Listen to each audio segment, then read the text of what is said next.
কোরিয়াতে স্কুল শনিবার আর রবিবার ছুটির দিন, সরকারি ছুটির দিন।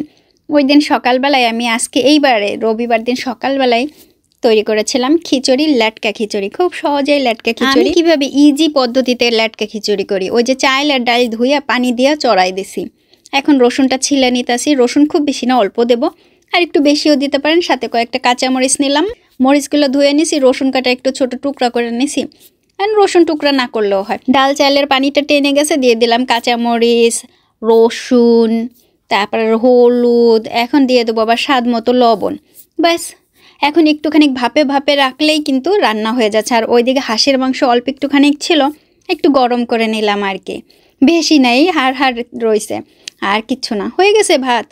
লেটকা খিচুড়ি হয়ে গেছে। এটাই হচ্ছে আমাদের একেবারে ইজি রেসিপিতে পচার পছন্দের লেটকা খিচুড়ি। এইরকম লেটকা খিচুড়ি করে দিলে 2-3 প্লেট এক জায়গায় বসেই খেয়ে নেয়। আর এই মরিচগুলো অবশ্যই দিতে হবে। মরিচগুলো ডলে ডলে ঝাল ঝাল করে খাবে। সাথে 2 পিস ওই হাঁসের মাংস দিলাম। কেমন হইলো বলেন তো আজকে সকালের এই লেটকা খিচুড়ি?